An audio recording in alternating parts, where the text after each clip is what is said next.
like multiple divine entities. Yes. Any questions? So, do we finish in 5 more minutes? Yes, fine. Go ahead. Is there any, is it described in the Quran or any other Islamic text where, as to how exactly Prophet Muhammad had his revelation? Is there a particular process that he went through or it just came? How did he receive the revelation? Well, the Prophet Muhammad himself, how did he receive the revelation? Was it just out of the blue, or was it his divine selection, or how did God choose him? Well, definitely there is a process. I mean, God, he chooses his prophets and messengers from the best of their society.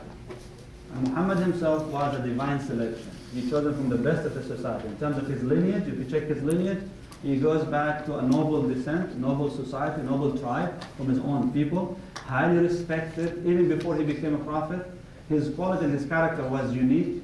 He was known to be a Sadiq al-Amin. He's a truthful, the trustworthy among his own people, even before he became a prophet.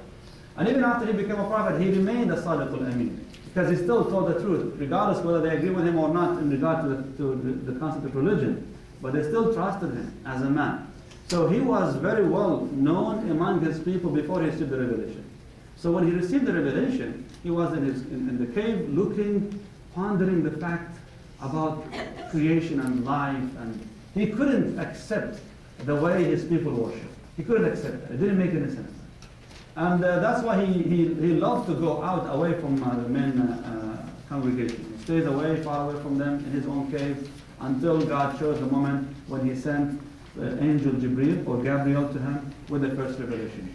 Only then he realized that he is now actually coming closer to God, and God starts communicating with him through angel Jibreel with the revelation of the Quran.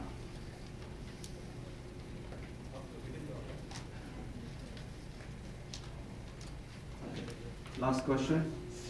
Yes. Okay, this is a question I would ask to a priest or somebody else, a pastor, anybody. Oh, you're scared. But this, no, I'm also single as a man of God. Do you believe there is room for people in heaven who do not necessarily belong to one religion? In this case, Islam. Just as I would ask a priest about Catholics. By considering that you could remain and maybe not observing the differences. Okay. Do you believe in God? I do. Okay. Do you believe that God, he makes laws and rules? I do. Can you challenge him?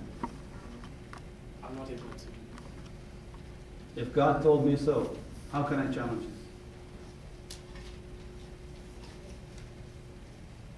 He told me there's one way to him.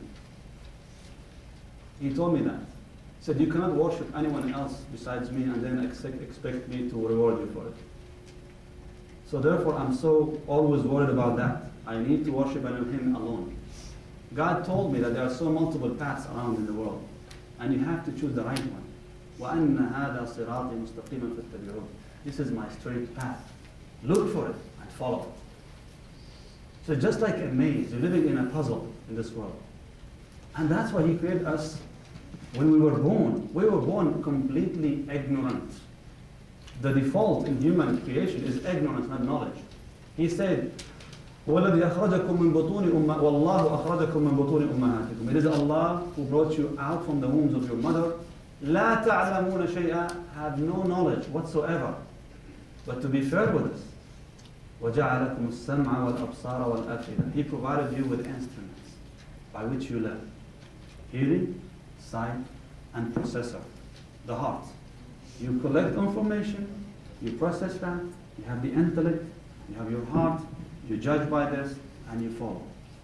You have to struggle. This is part of your jihad in this world. You have to struggle to find the straight path, the right one.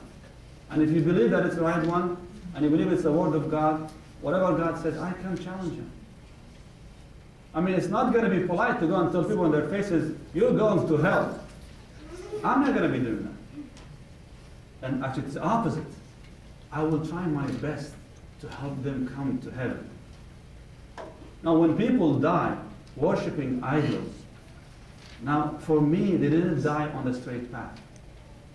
But after they die, this is with Allah, with God. Do I believe that they have a space there for them in heaven? This is something I can't judge, because God told me already in the Quran, that his heaven is open for those who worship him and worship him alone.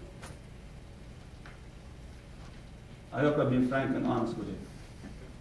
Okay, that was the last question. Guys, as you leave, there's actually copies of the Quran in English translation. Feel free to pick one for free, so you can take with you, inshallah. I'll be here for some time. If anyone is interested for more questions, I'll be more than happy to help you from anyone else.